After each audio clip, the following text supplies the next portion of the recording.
They're these little powerful cubes that do all kinds of neat things. And I'm going to show you some full game demos in just a minute. So, God mentioned this thing that's happening in computing, which is that computers are becoming more about our needs and less about the computer's needs. And that's exactly what we're working on too at Sifteo.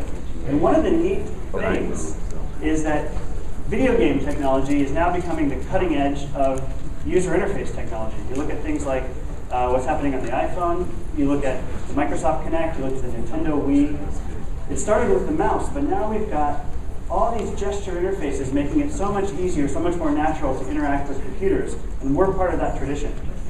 Now, the vision of Sifteo is that we're creating the future of play by incorporating what's best of its past. And if you think about the way people used to play, think about games like checkers, chess, dominoes, mahjong. Since we're in Las Vegas, poker, right? These kind of classic games where you sat around a table face to face with other people, you have game pieces on the table that you move around as part of the game. Those kind of games are awesome and timeless, and they've been around forever. They're very human. But since we're here at Kids at Play, most of you probably have kids or spend a lot of time with kids. And so when kids that you know are playing video games on handhelds, this probably looks familiar to you.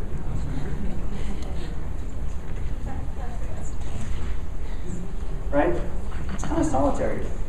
Now, video games are awesome because they're interactive. That's the powerful thing about them. But when everybody's lost in their own little individual screen, or everybody's looking up at a screen on the wall, I think you lose something from that around the table, face-to-face dynamic with objects. And so what we're doing is basically trying to create a system that is the best of both worlds, that brings hands-on play with game pieces into the digital age.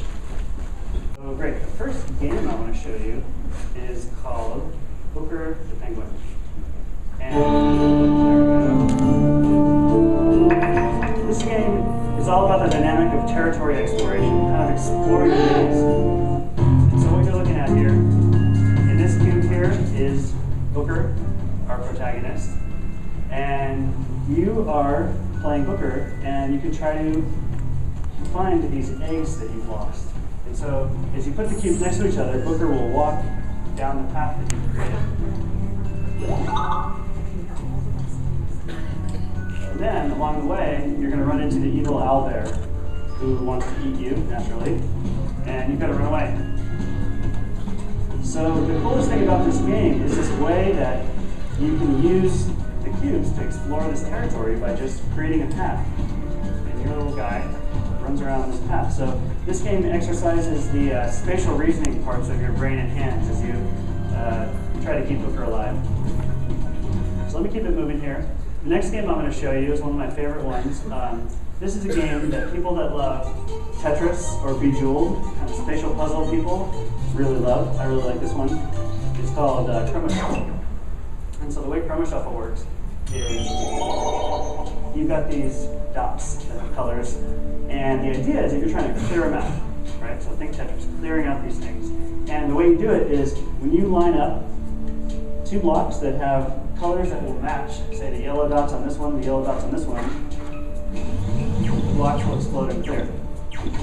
And then, as soon as you've cleared up some empty space, you can use tilt to shift the remaining dots around to get them lined up the way you want them. So let me make a big chain reaction here. So that one's super fun, kind of a brain puzzler, very addictive, I know from personal experience. A couple of these little mini games. First one is about words. And so the game here is that you have a word with a missing letter, and you have to figure out which one matches. And then when you find it, you neighbor the blocks and complete the word. One thing you can also do is press on the screen like a button. That's one of the other features that the blocks have. And you have a time limit. You try to find out how many words you can get in a certain amount of time. Let me show you one other word, or one other game. This is a game about, this is a fraction sorting activity. So In this one, you have to sort the fractions in order of size from smallest to biggest. And this one is definitely harder. So let's see. I've had some practice with this. This one, let me show you what happens when you get it wrong. Need some disapproval from our little character there. One of the things that people have been asking us here at CES is, how can I get some of those cubes? Which is fun for us to hear.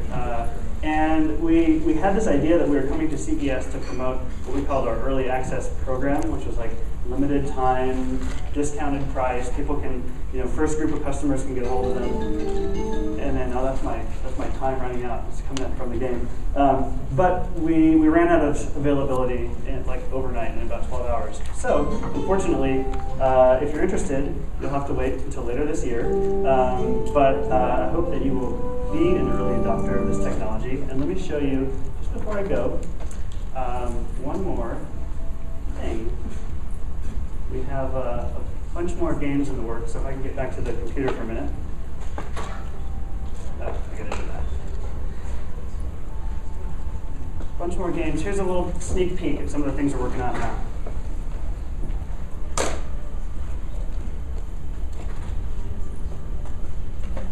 So, as you can see, as I hope you agree, we think there are big possibilities for this new platform for hands-on play and learning.